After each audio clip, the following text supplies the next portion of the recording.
Hello everyone. Today we will be doing PSS on functional equations.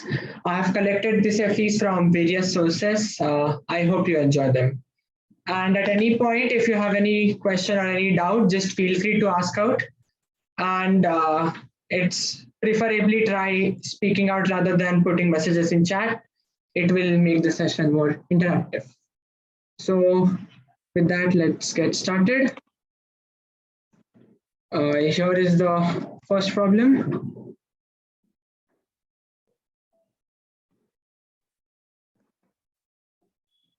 Just a second. Just a second. For some reason, it's not working. Okay, I'll just write out here. So the problem states find all functions from positive integers to positive integers satisfying for all positive integers m comma n. We have the relation, okay, this is an inequality, m square plus f of n the whole squared plus m minus fn the whole squared is at least fm square plus n square. So whatever progress you get, just feel free to say here. I'll note it down, and if we are stuck for some 10 minutes, then I'll give some hint. So yeah, feel free to share any progress.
So does anybody have any ideas?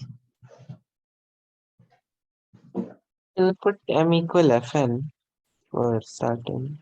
Okay, if we put m equal fn, uh, we get fn square. Like you can just rearrange this and you get this f square n by f square by f to the power k of n, we mean f composed k times. This is k. Yeah, and we can take one fn square to the other side as well. So it looks kind Yep, of and we get this f square n squared minus fn squared. then like repeat this to get f cube or something. But I'm not sure if it's useful. Okay, that's a good idea. So we get fn square minus n square. We in fact get this non-increasing sequence of non-increasing sequence minus fn square greater equal f cubed n square minus f squared n and so on, where the terms are f to the power k plus 1 of n square minus f to the power k of n square.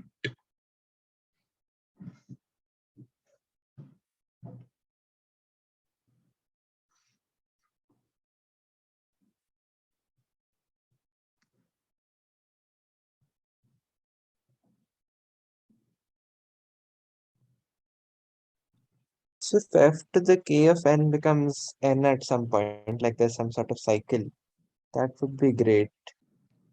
Because I Yeah, think that would mean fn is n or something. yeah. If we have a cycle, then yeah, that's true. That need not be there. Yeah, but in general, this sequence which we have got, it's quite useful.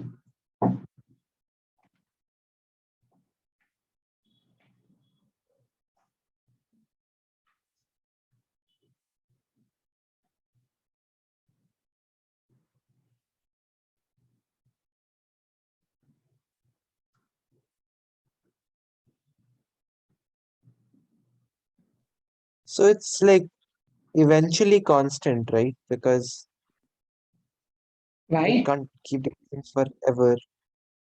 Why? Like these terms, these values are becoming smaller and smaller, but they're Yeah, always integers. yeah. So eventually it has to become constant at one or something. Okay, we have to prove this. Like this is true, but how do you properly prove this? Like if there are infinite points where the one term is more than the next term, Okay. then you're decreasing by one at least each time and you're never increasing, but your starting term was positive and oh wait, this thing need not be positive, you're saying. Exactly. They are integers, not Okay, negative. okay. Yeah. Yeah, then it's tricky. Yep.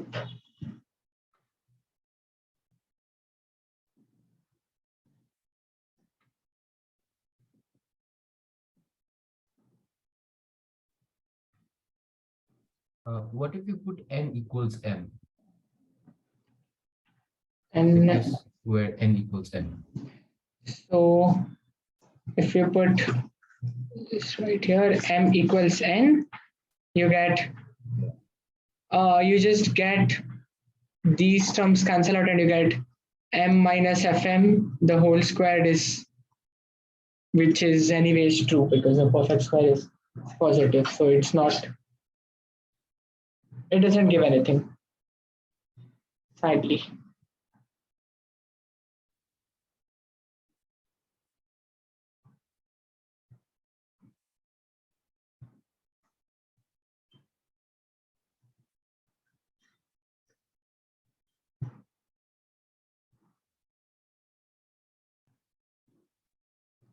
The difference becomes negative at some point,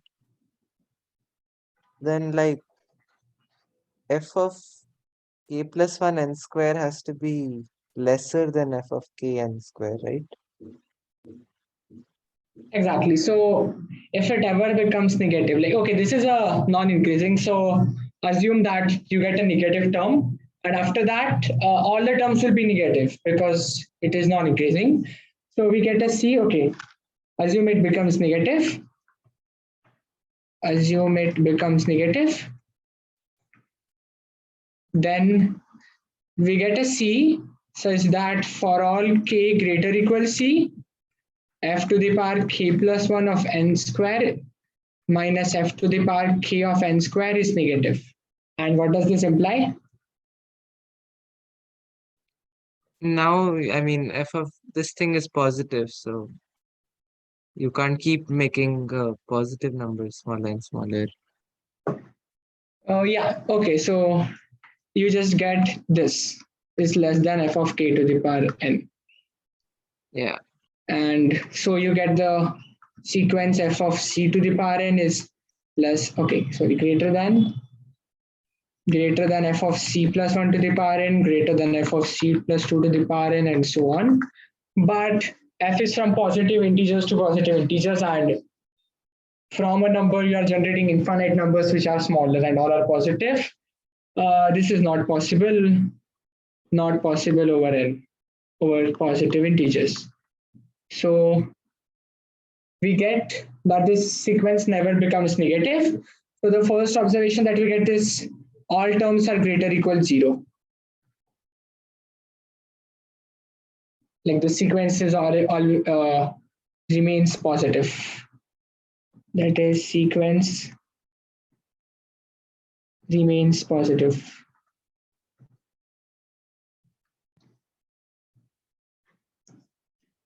And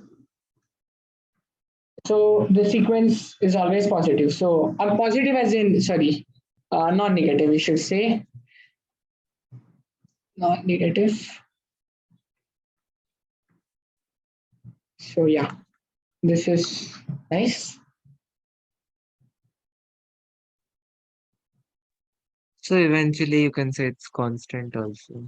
Yeah, because we are now in non-negative integers, they are lower bounded. So eventually constant to t.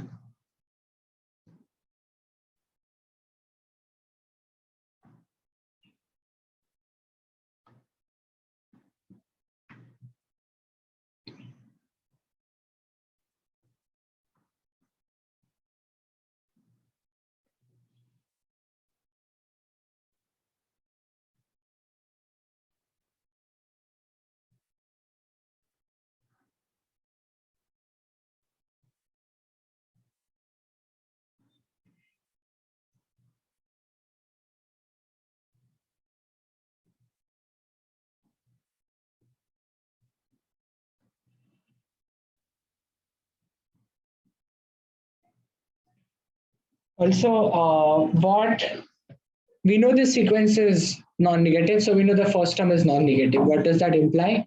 The first term is fn square minus n square. Ah, so Fn is at least n. Yep.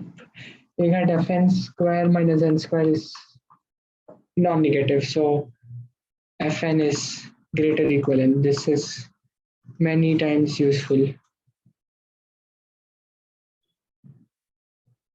And we also know it becomes constant to t.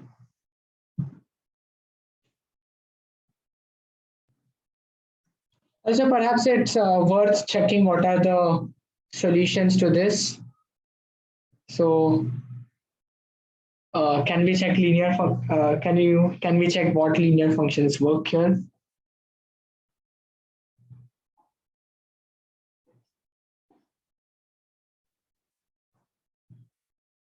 Seems like quite a bit of effort actually. Yeah, but like the point is, you can check x plus 1 does not work.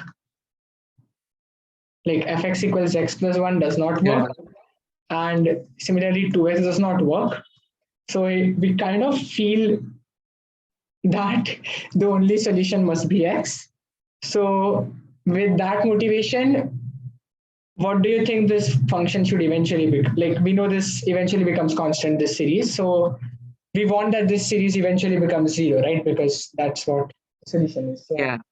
try proving that this eventually becomes, in fact, zero. If the constant t is zero.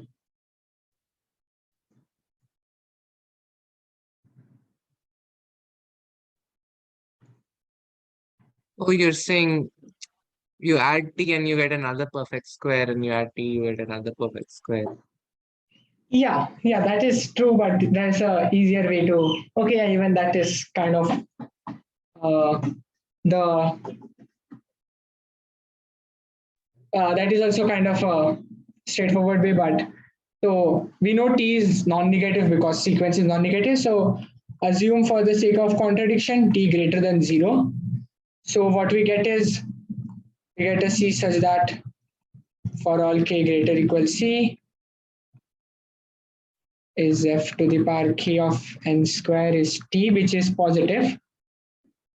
So this implies f to the power k plus 1 of n is bigger than f to the power k of n.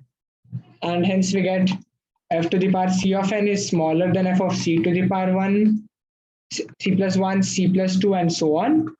And eventually this sequence will get infinitely, like arbitrarily large. Like f to the power k of n will be arbitrarily large. But we know that the difference of squares is a fixed t, which is not possible because difference between consecutive squares goes arbitrarily large, which is a contradiction. So our assumption was wrong, and we must have t is equal to 0. And this implies f of k to the power 1 of n squared minus f of k to the power n square is 0. And what does this imply? Um, like fk plus 1n is fkn, but we're thinking if we can. Yeah. So we get f of f to the power k of n is f to the power k of n. And if you see this thing, this and this, we get a fixed point. Basically, we get, if we replace this with, okay, t we have used, but k, we get a k such that there F, exists a k. k, f to the k of n is k now. Okay, wait, sorry. Variable p, okay, p. Fp is p. That is, we get a fixed point. And so at the end, what we have got is for all n, fn greater equal n. And secondly, f has a fixed point. Yep, both have very useful, and now try to finish. Can you show the question Yeah, once? I'll probably write here again. M square plus fn the whole squared plus m minus fn.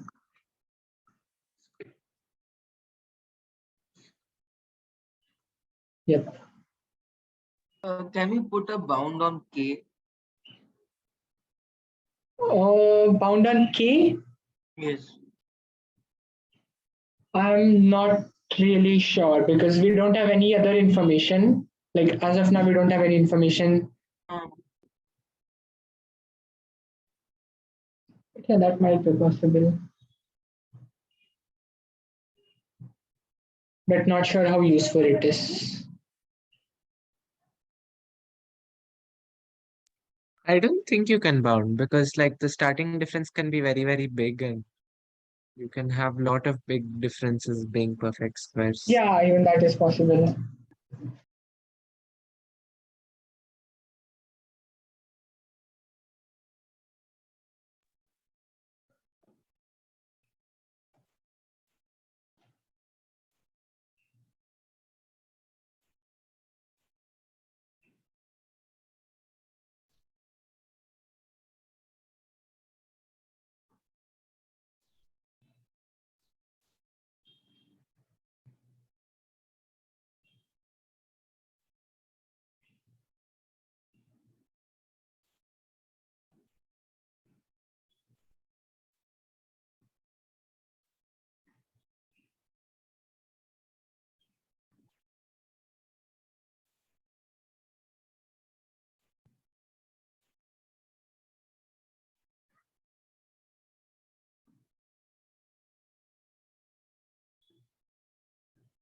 Okay, so we have a fixed point P, Fp is P.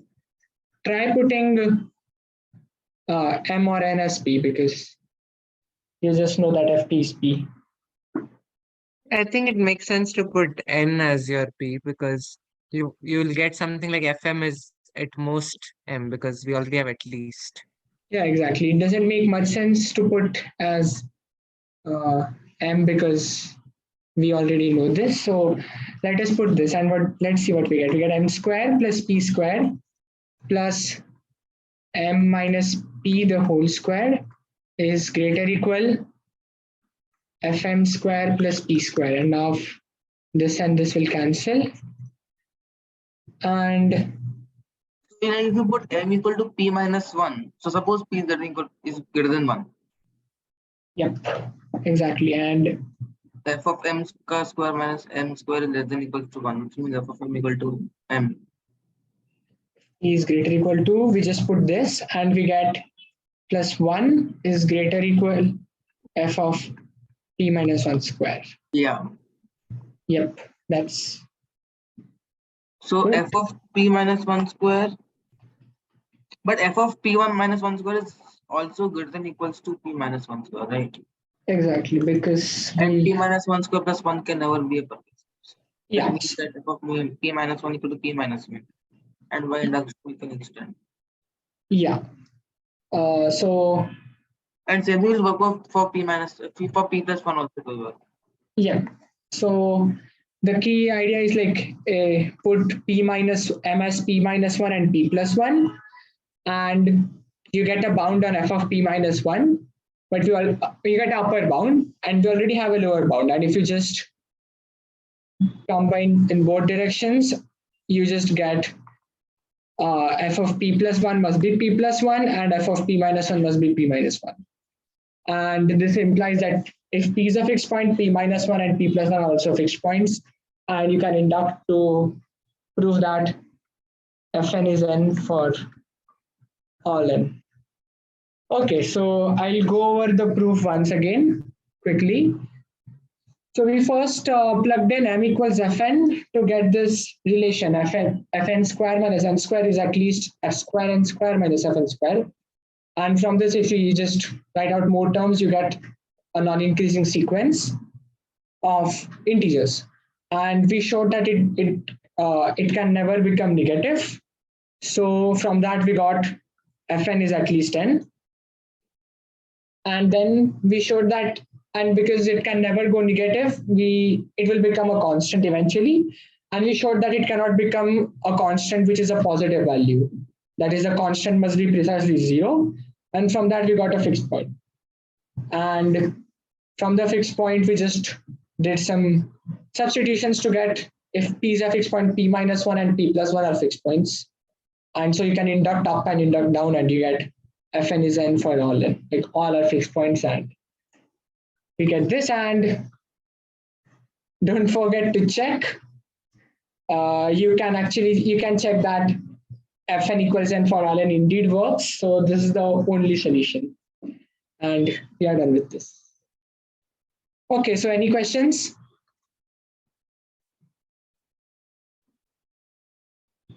Okay, then I'll proceed. Just a second. Now, let us do this.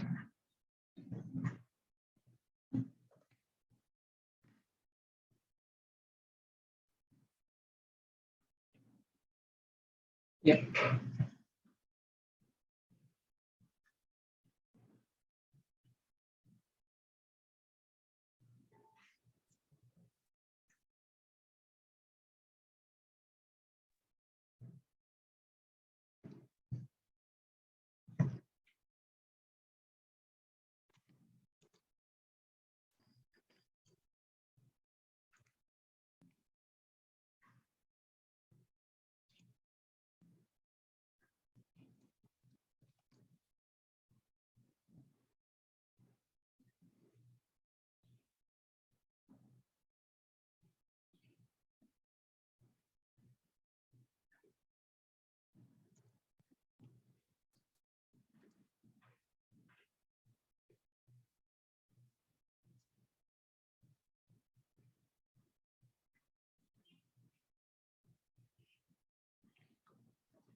f of x equals x minus 1 works, right?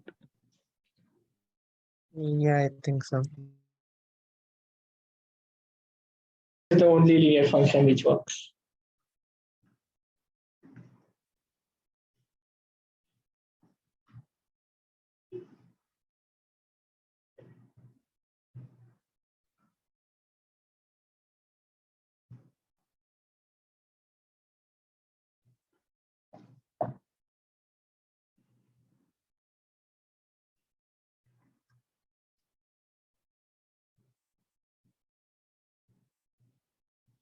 Yeah, try doing basic substitutions like 0, 0, 0, 1, x, x comma minus x, and so on.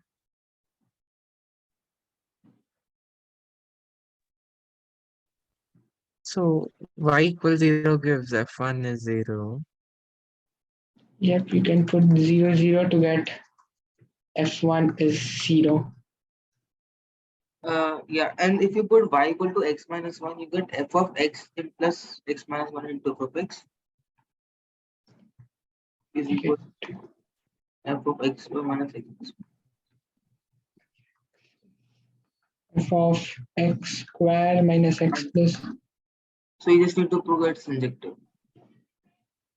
Oh, yeah. Yeah, even I saw that, but injective looks kind of scary here. Mm-hmm.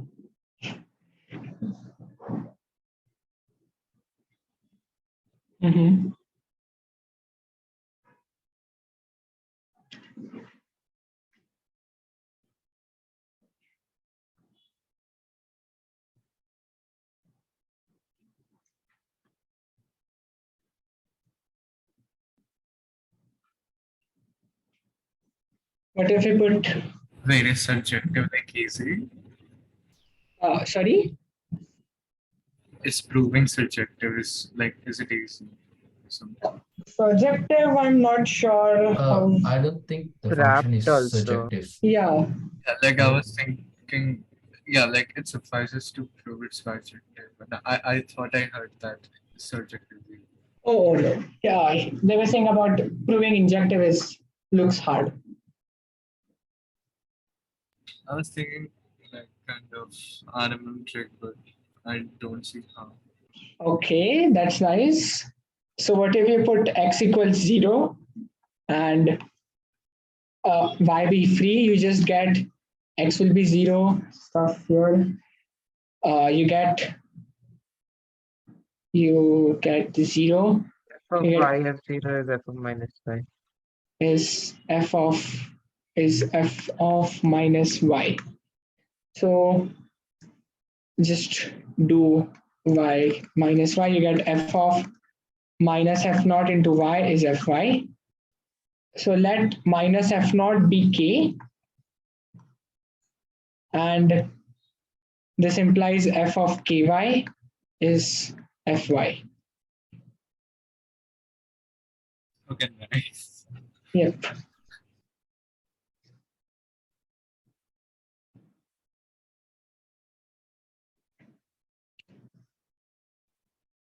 Then does it mean that would mean that f is a constant function? Fky equals fy. No, it does not. Like k is non-zero. Like k might not be 0. Okay.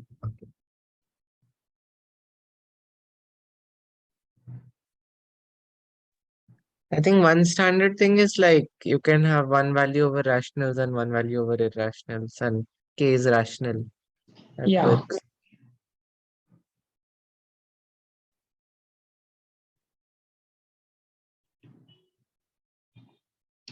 And so if we put, because we have f1 is 0, let us put x equals 1. And now this term just vanishes because it's 0, like f of that is 0. So, and you get that, you can check that you get f of y plus 1 plus f of 1 minus y is 0, which implies that if m plus n add up to 2, this implies fm plus fn is 0.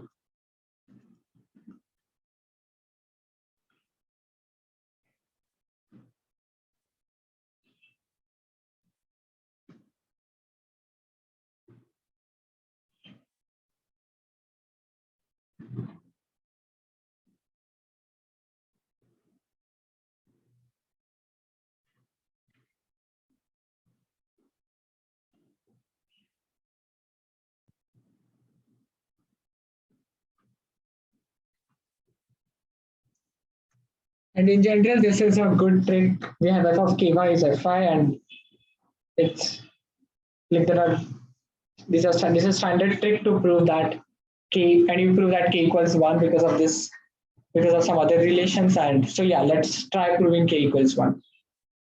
If you put kx and ky, Yeah. So you get consider kx comma ky. Yeah, what do you get? like first and third terms are the same. So you get f of kxy plus 1 is f of xy plus 1. Yeah, Yeah, k square x. k square. And And okay, so it's kind of periodic, like k exactly. square minus 1. Yeah, also note that the only constant function which works here is 0. So assume f non-constant henceforth. Assume f non-constant. Like just do this at the start. So what if k equals 0? If k equals 0, we get f of xy plus 1 is f1, which implies f constant, which is not possible. So we have k is non-zero, and as Rushil said, because we have f of ky is fi, we can divide this by k, and we get f of kxy plus 1 by k. Divide once again to get this. We could divide because k was non-zero. That's thing we solved. So we now have, In fact, you can multiply the other. yeah, but fine, like just same thing, yeah. F of xy, Okay, yeah, same thing. yeah. And this implies, what does this imply? As Rishil said, it's periodic.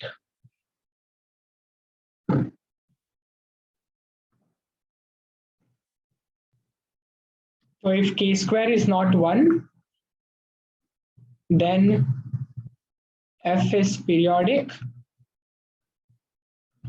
with period t equals mod of 1 minus 1 by k square. If k square is 1, this becomes 0. So like for now, let us assume k square is not 1. So we now have that f is periodic.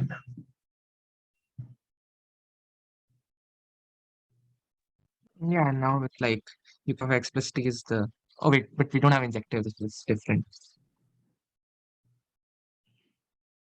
Yeah, but still, you can do that. You get put f of x plus t comma y, and now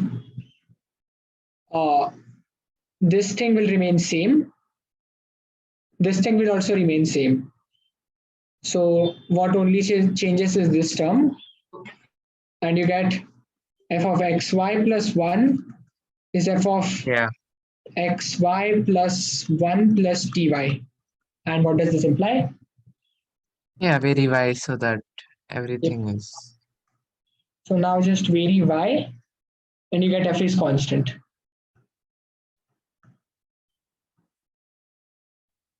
So k square is 1. Yeah, which is not possible by our assumption.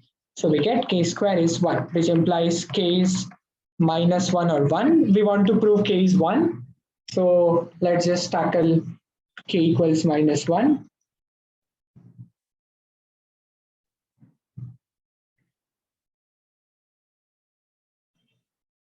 Good.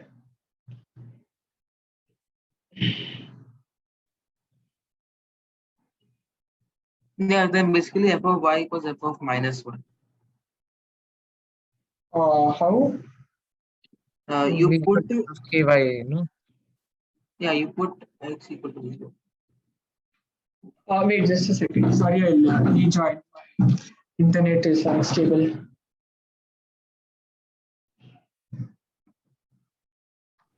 I, for a second, swapped the definitions of bijective and injective functions.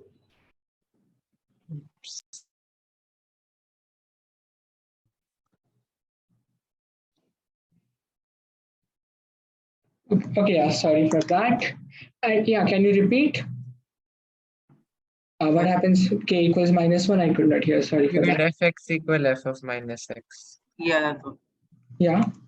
And then you put y comma x instead of x comma y. Then you get f of x plus y x equal to f of y plus x equal. Yeah, you get, if you swap this, like the f of x plus y of x is f of y plus x of y. Yeah. Yeah. F of x plus y of x is f of y plus x of y. Okay, let us just go back. We have k is minus f naught. So when k is -1, you get f naught is 1. Okay, but f naught is also -1. Wait, how? No, we don't have that. Oh, No. my bad. Sorry. Yeah, we have f Yeah. of minus x's. Sorry. Yeah. And okay, we had this thing which looks quite good. M plus n is 2 implies fm plus fn is 0. Okay, yeah. So you get f2 is -1. And now just do some nice substitution and you get, yeah. Basically, if we have, okay, so I'll just give it away. It's not. So just put x equals 2 and you get f of 2 minus y is f of 2y plus 1 plus f of 2 minus y. Because fx is -1, these two terms become the same. So you get this and this cancel. So you get f of 2y plus 1 is 0 for all y, which is again a contradiction because f is non-constant. So k equals -1 is not possible, and hence we get k equals 1. So we got f naught equals -1. Wait, sorry. Yeah, f naught is -1. If we put y equals -1 to the original equation, then we just get f of x minus f of x is 0. Yes. Y So now we just equals, need injective at 0, right? exactly. You need injective at 0. Yeah, I substituted y equal to x minus 1 upon x minus f of x. So Yeah, that's a great. Okay, yeah, that's the next step. That's a great substitution. So wait, I should probably write it a bit up. Okay, write it. I'll erase this. yeah.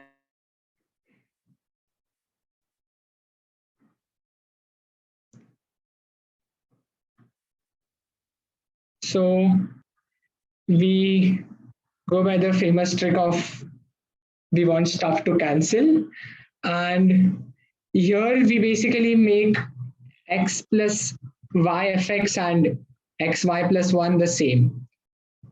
And so if fx is not equal to x, you can check that putting y equals x minus 1 over x minus fx, these two terms become the same, like x plus y of x becomes same as fx plus 1.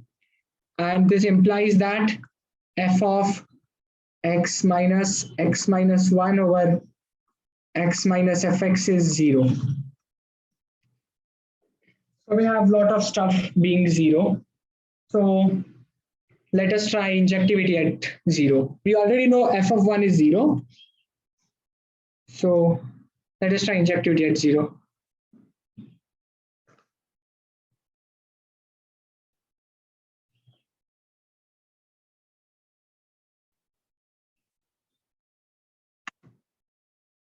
Yeah, so if f of alpha equals 0 and alpha is not equal to 1, then if you put then if you put x equal to alpha, then you will get f of alpha y plus 1 equal to alpha minus of alpha minus y.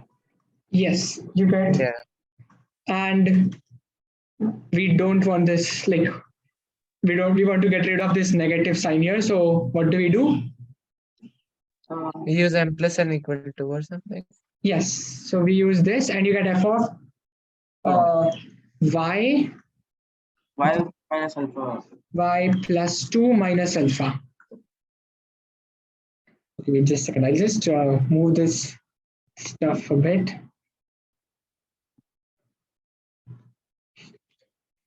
See, and f of 0 is not equal to 1, right? We got f of 0 is minus 1. Yeah, that's what. So if I put y equal to alpha minus 1 upon alpha here, Sorry, can you repeat? Y equals? alpha minus 1 upon alpha. Then f of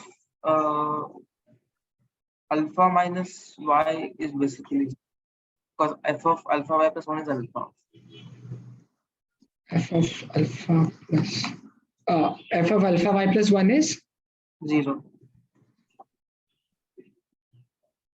okay. Yeah. I think somewhat, yes. Yeah, this something similar should be true. But I think this will get too lengthy. And no, okay, like, yeah, we have to prove injectivity at minus 1.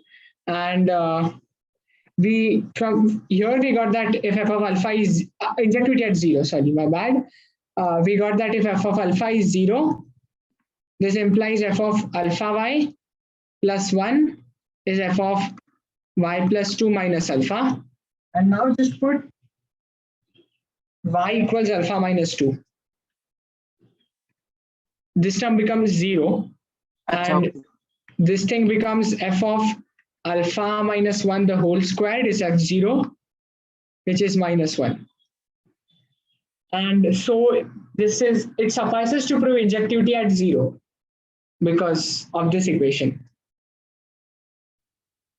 Sorry, injectivity at minus 1, sorry, because f0 is minus 1, we have to prove f is injective at minus 1. We know f0 is minus 1, we proved it some time ago. So proving injectivity at minus 1 is not hard, like it's just one substitution. So now assume f of beta is minus 1. Okay, fx equal minus 1. Like put x as beta. Yeah, you put x as beta and you get F of beta y plus 1 is 0. yeah, which is not possible. Which implies beta is 0. And that is what we had got. F0 is minus 1. And hence f is injective at 0. From this, you get that alpha minus 1 the whole squared must be 0 because injectivity at 0, injectivity at minus 1, and this implies alpha is 1. yes. And our assumption was f alpha is 0. This implies alpha is 1. So we have now got injectivity at, we proved at first we proved at minus 1 and then we proved at 0.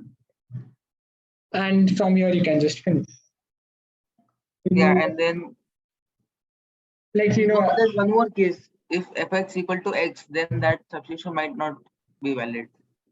yeah, No, but this one always works. This one always works. We know Acha, f of, okay.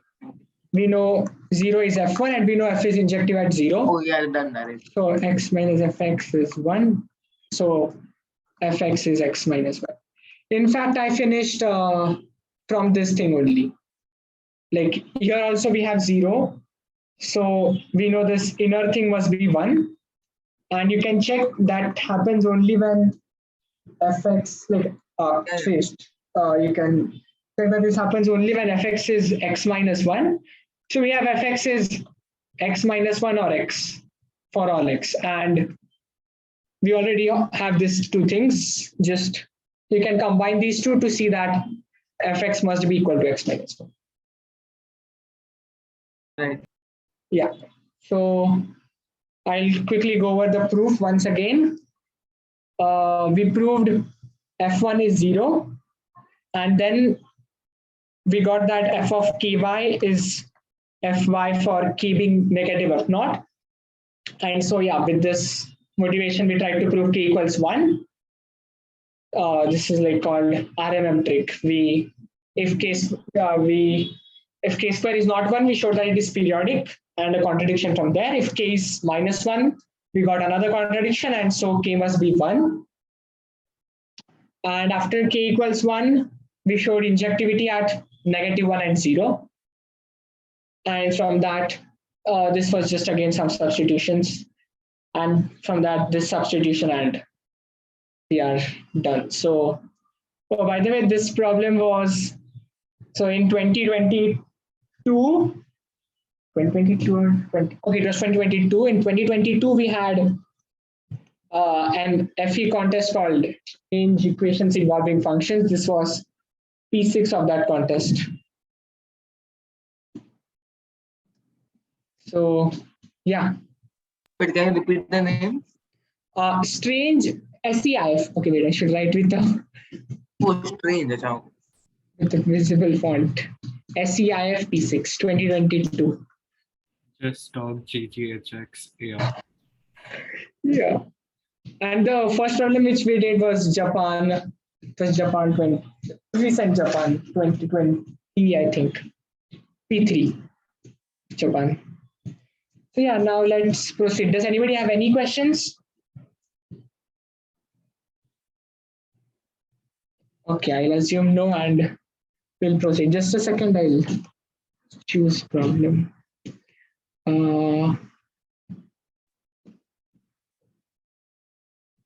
Okay, let us do this now. Yep.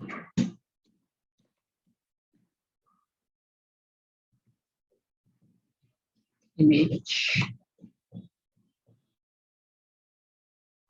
One question.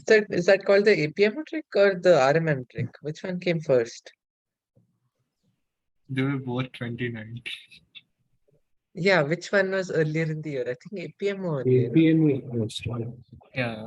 Yeah. So we must give the credit.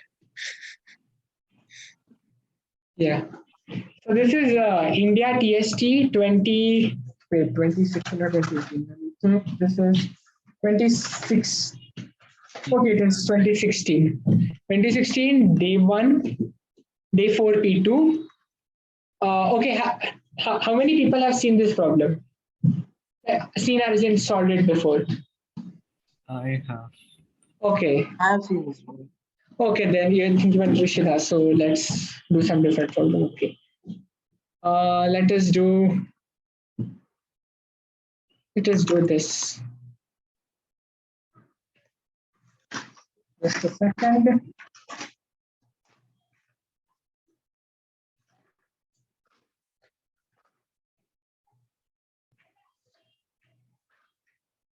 Let us do this copy.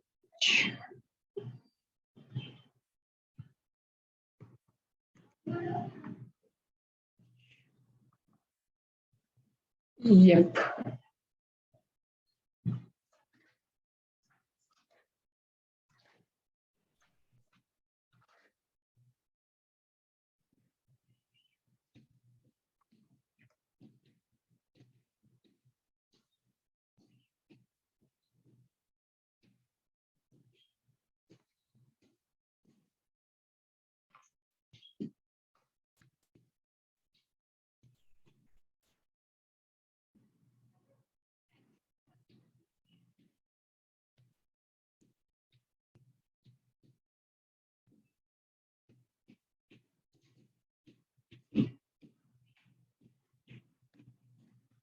So firstly, I'd say check for all linear solutions which work.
Okay, fine, I'll give it.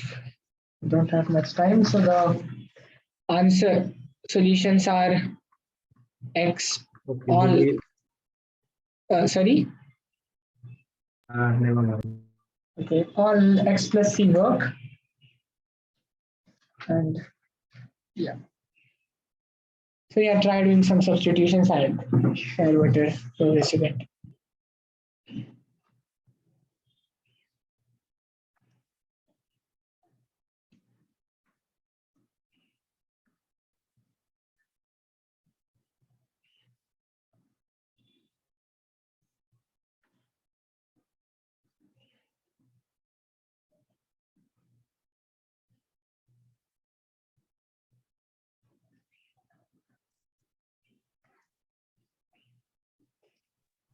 By the way, can we take this function f of 0 is 0? Is it easy? I think it is easy to show that if f was in f plus c also works. Uh, uh, can you say how can we do that? X. You're saying if F works and so does F plus C. Okay, okay, give me. Like I think that is,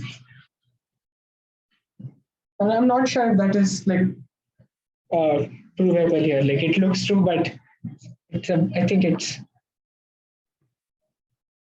X plus C. Yeah, I don't think it's possible to show that.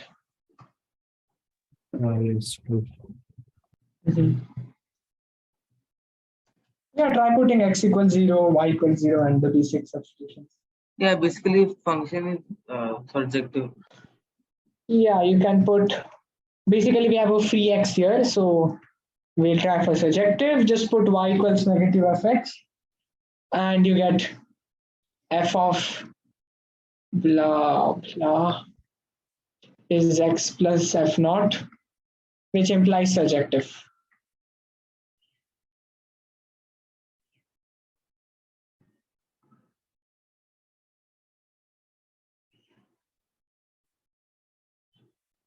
And what happens if I put X equals 0?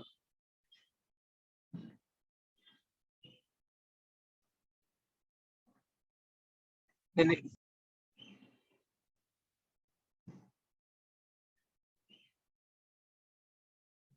you get f of y equals f of y plus c. Yes, we get F of Y is F of Oh, this looks like that question.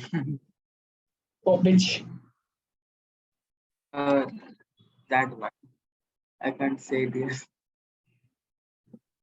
I don't get, but we here now have to prove that, like here, if we prove F is injective, then we would be done because Fy is Y plus F naught. So I know two proofs for this. One is using injectivity, and other, like one proves injectivity and other does not prove injectivity. Like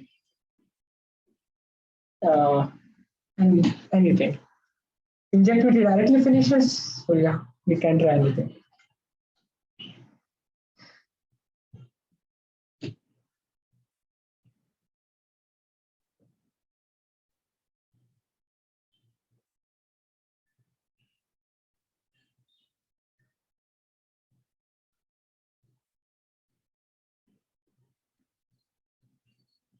Also, because we have surjective, it's quite good idea to consider the pre-image of 0, pre-image of 1, and so on.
So what if we consider C such that we know there exists a C such that f of C is 0. Quite useful at times when we have surjective. Okay, also, no, wait. No, that is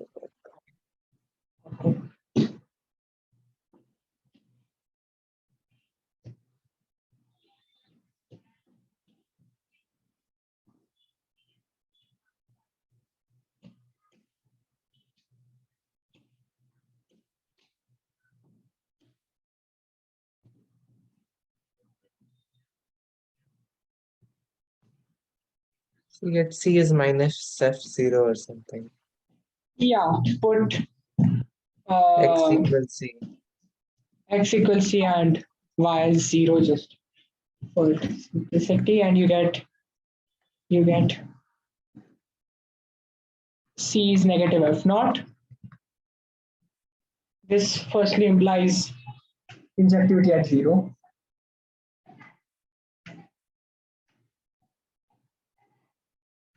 And we know that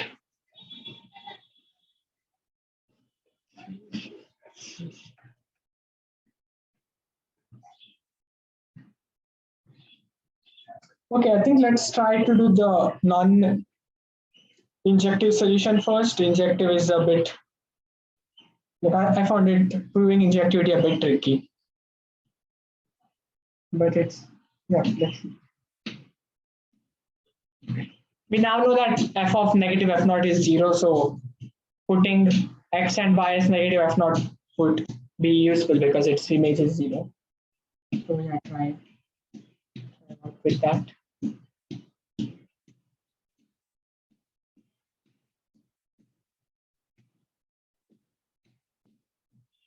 Is it useful to put 0 comma minus F naught, or we already know that? I think we already know. Okay.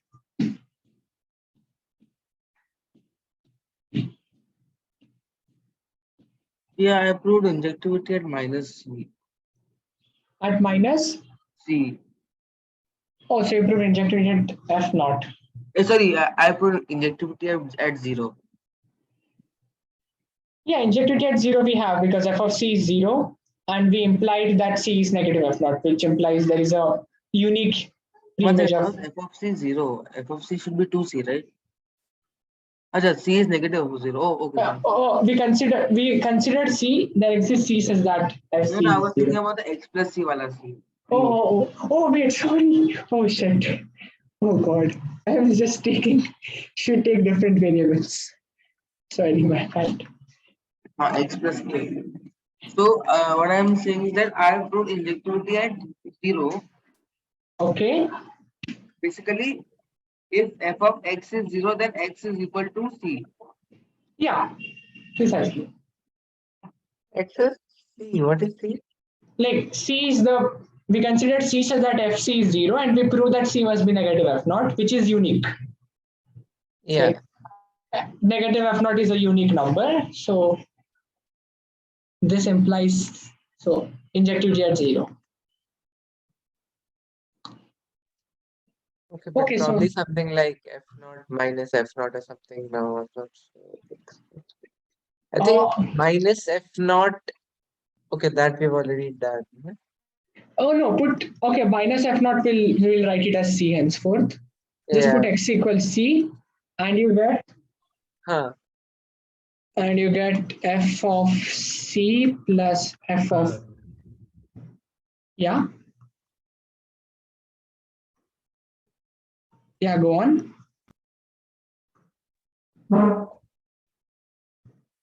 And yeah, okay, remember this second equation. This was f of y is f of y minus C. So from here we have two f2 times and we are reducing it to f1 times. So yeah. I got a solution for this. Yeah, okay. It's correct. Okay, go on. what I did was I put y equal to 0. In that case, we get that f of x plus fx equals x plus f of x. Yeah. And putting x equal to 0 gives us that f of y equals y. F Why of is that though? f of y is it Equal must to be y. no f of 0 plus y. Oh, Oops. okay.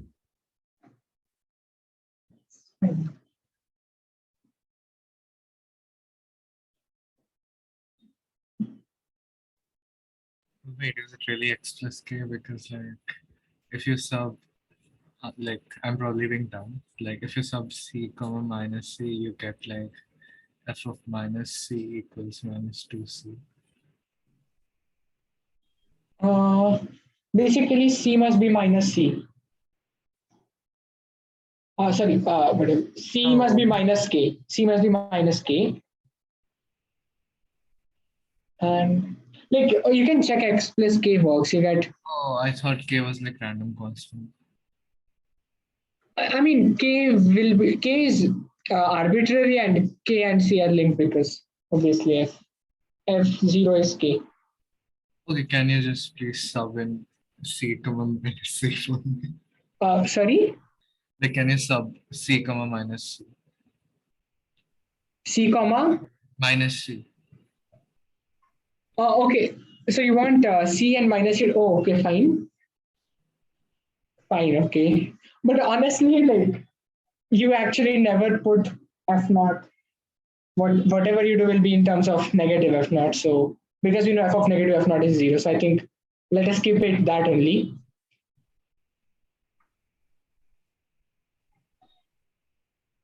I think minus c comma c might be better. Minus c comma c. What do you get? Minus c comma c. F of, RHS becomes like 0, I think. wait, how do you deal with f of minus c? Oh wait, no, that's okay. My bad. Yeah, that's different. Hmm.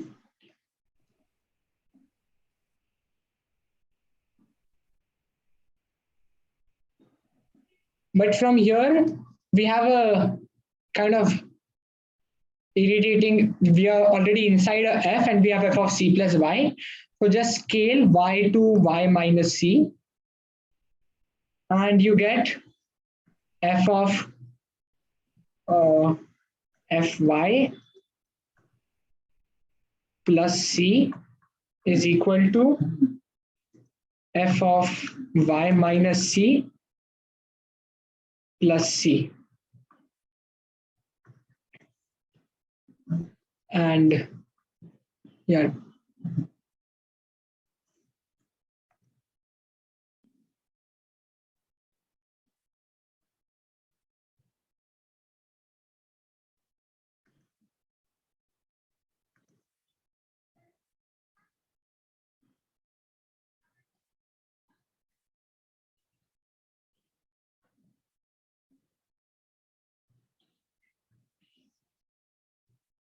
try linking these two things.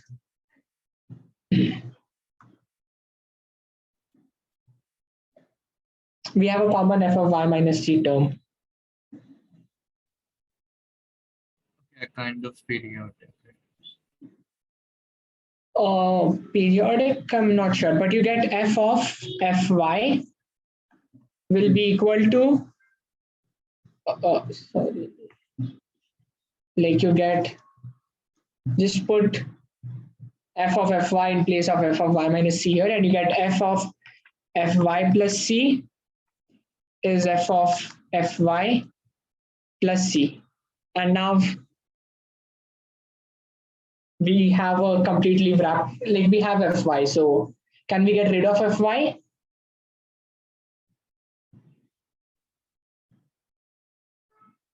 Yeah, How? like You f give of us y simplification. plus f No, of I y meant minus. I meant f is surjective, so f we can substitute. Yes. Yeah, so we just have that f of y plus c is fy plus c. Yeah, now we are done, no? No, this implies like this does not imply linearity. No, but we have one more result, no? That f of y is f of y plus c. Y minus c. Yeah. Yeah, technically, like we just have to do a bit more. See, Small. we have f of y equal to f of y plus c, right? Y minus c. 1 second.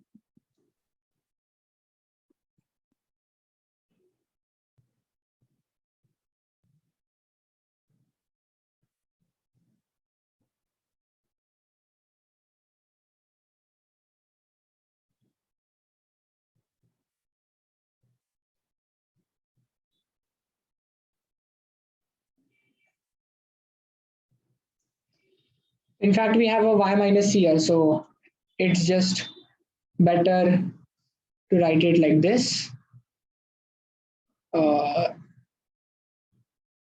Y minus c.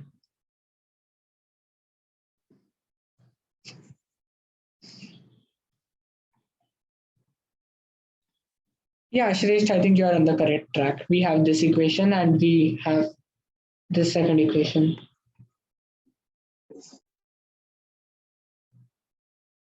And Why this, y minus c? because we got c was negative f naught. Yeah, okay, fine. But yeah, Shresh just put f of y here plus c. Yes. And what did we get? Fy is f of y plus c. And what does this imply? That we can replace f of y with n. Exactly, and you get this. Yeah. So here we got that f of, we first got subjective, which was kind of, we used it many times. We got that f of negative f naught is 0. And then it was honestly just, it was honestly just scaling and doing some substitutions and using this relation and using surjectivity, we can replace fy with y and just some manip and we got fy is y minus c. But okay, at present, the injectivity, this proof of injectivity was like I saw the proof of injectivity on Ayoob's thread by, and this was by Krishna. So okay, I'll erase this everything.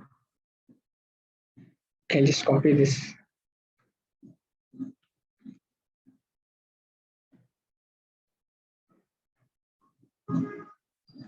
So what Krishna did is, so as you, okay, firstly, if we have injectivity, by this equation we are done because we can cancel an f and you get fy is y minus c.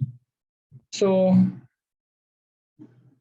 assume fa equals fb for a not equal to b. And now, so we have that f is injective at 0. So somehow what we do is we will make f of say term 1 is f of term 2 is 0. And this will imply term 1 is term 2. Like we have injectivity at 0. So we will use this to prove general injectivity. And injectivity, we want to make some term 0. So we actually just make this term 0, and making this term 0 is same as making these two terms equal.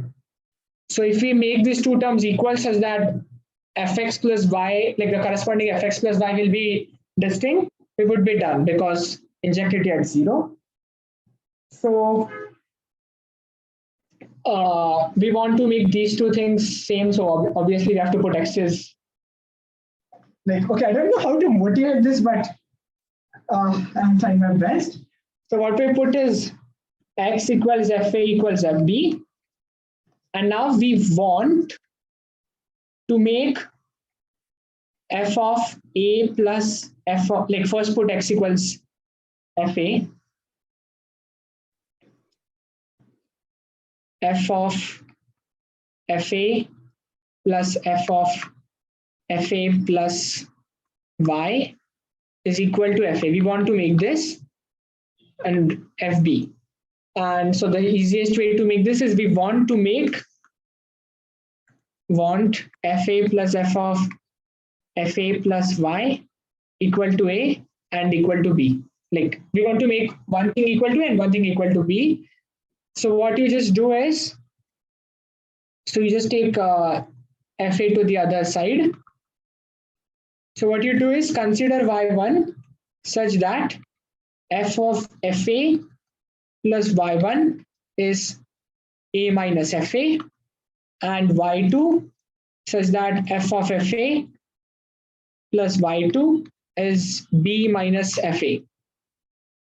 And we can these exist by surjectivity. So we have fa surjective, and so these exist. And note that these two are distinct because a and b are distinct. So we constructed like this way, and from here, like what you just do is, and yeah, so notice that y1 and y2 are distinct because these two are distinct. So these inner things must be distinct. They can't be same. And this implies y1 is y2, y1 not equal y2. And yeah, you just put this back and you get, like you put, yeah, you put p of fa comma y1 and p of fa comma y2. The first thing, like basically we constructed these two equations. So these two things become equal. And the first thing implies f of a plus y1 is 0. And second thing implies f of a plus y2 is 0. But we had injectivity at 0, which implies f squared is, basically these two things are same. So this implies y1 is y2. But note, if y1 equals y2, these things become same. This is same. So implies a equals b. Wow. So yeah, this was a very smart way to prove. So this was the reason to choose this problem. This, like you want to, you have injectivity at 0 and you somehow make other terms equal. So you construct y1, y2 such that the other two terms become equal. Like basically this is the proof. If someone has not, if someone has not followed, just consider this. This implies y1 is y2. From here implies a equals b. So did everyone follow this? Yeah. Okay, and now we have 10 minutes. Okay, I think I'll do a easier problem. Okay.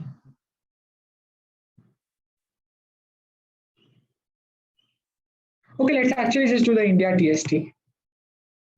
Okay, fine, I'll do something else. I'll do this. Hopefully, we'll have to go a bit fast because we have only 10 minutes left. You can also extend a little bit. Okay, fine. Is it fine if I extend like 5-7 minutes more?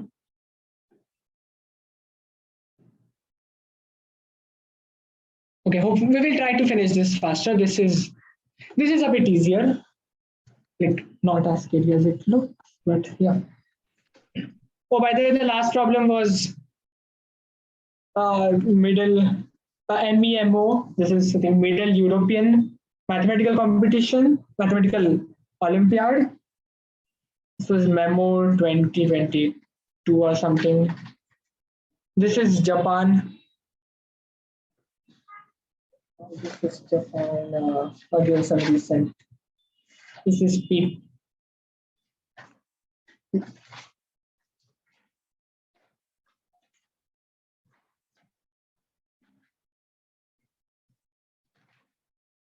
This was P3, but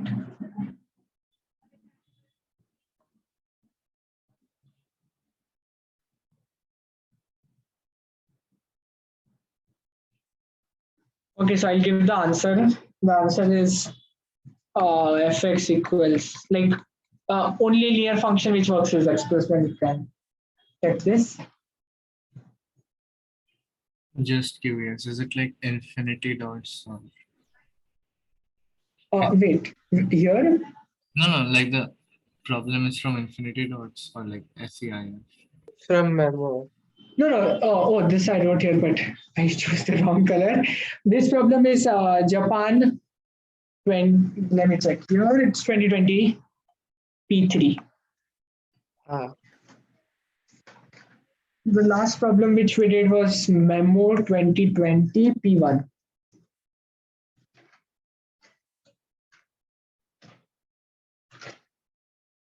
(2022), yeah. So,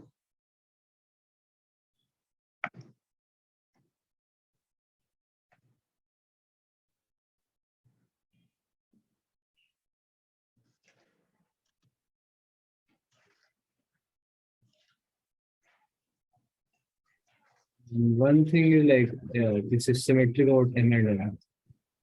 yeah. So you get f of fn of m is f of n. And F is injective as well. I think. How do we have injectivity?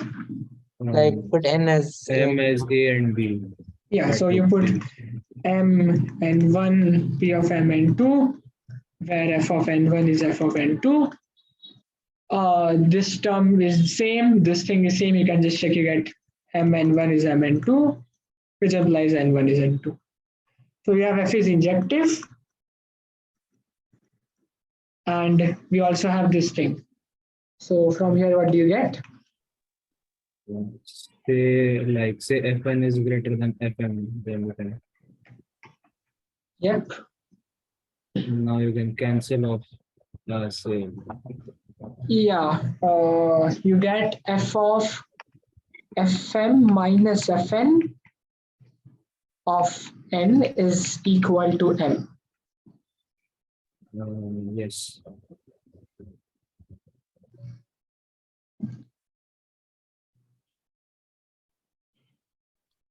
So it's like So everything F is in a surjective single too. chain. Yeah, it is surjective too.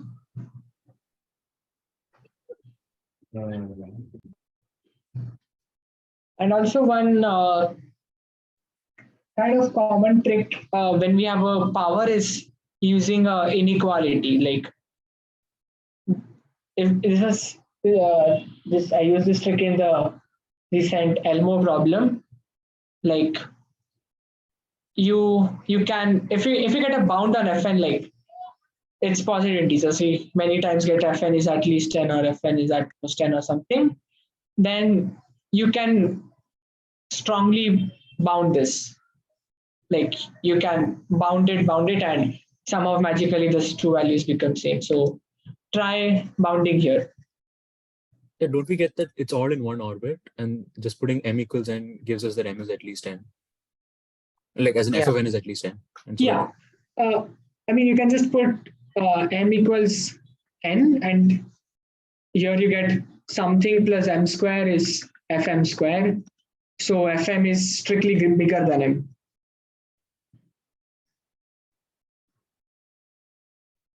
Sorry, m equal n. How is that useful? Put m equals n in the original equation. Okay.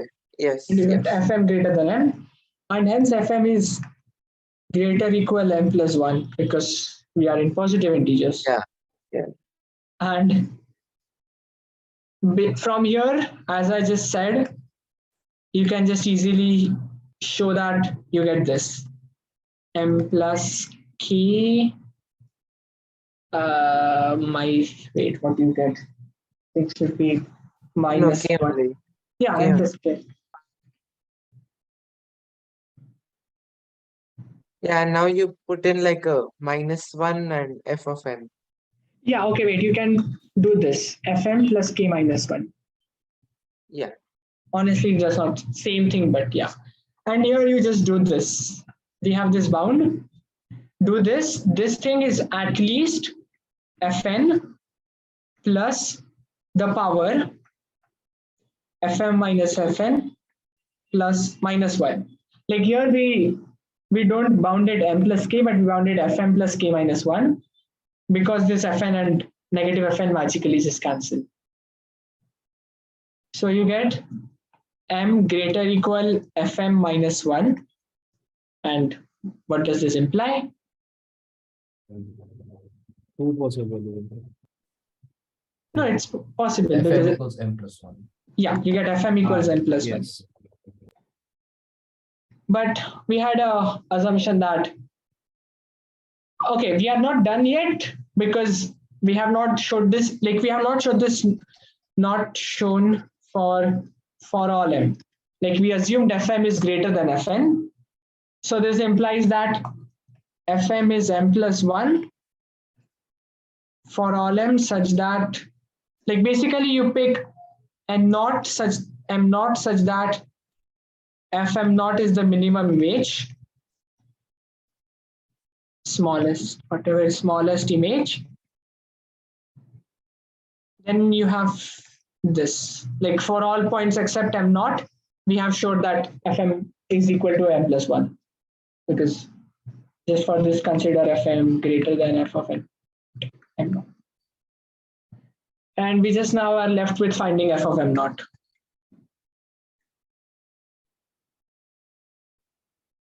Sorry, what is f of m naught? What is Like- m naught? M naught is the number such that f of m naught is minimum. So basically here we had an assumption fm is greater than n, like we assumed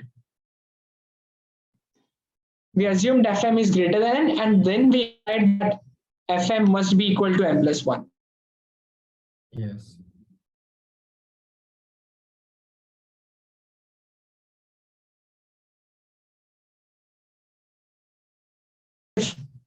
Like in the answer we have fm equals, like our solution is fx equals x plus 1. So we have not shown f2 is 3. I mean, we have not shown f1 is 2 because we cannot consider f1 bigger than f of anything, because yeah. So we have, but for anything bigger equal 2 we have, because we know, Put m.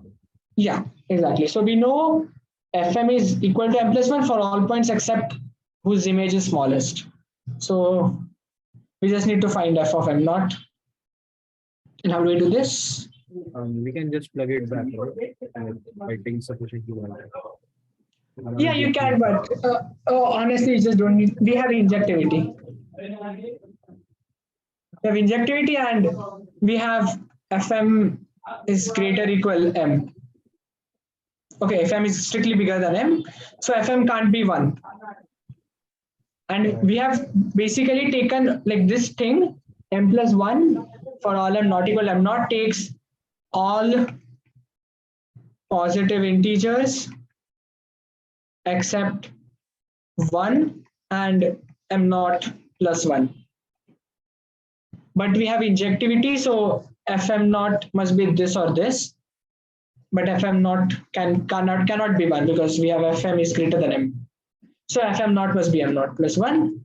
And this implies fm is m plus 1 for all m. Is the proof clear?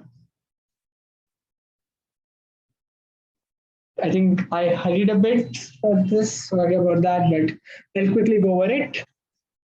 So we first got injectivity by just varying n, and we swapped m and n to get this. And now using injectivity, we got this relation. And you can also put m equals n to get fm is greater than m. So fm is at least m plus 1. And just inductively, we do this for powers and just bound this, and you get that fm is at most m plus 1. But we earlier had fm is at least m plus 1. So fm must be m plus 1 for all points which are not, which we don't have minimum image, and minimum image you can just solve by injectivity, or as per Jan said, we can just plug it into here. So yeah, I think that's it. Does anybody have any questions? I'll consider that a no, and I think I'll stop the recording.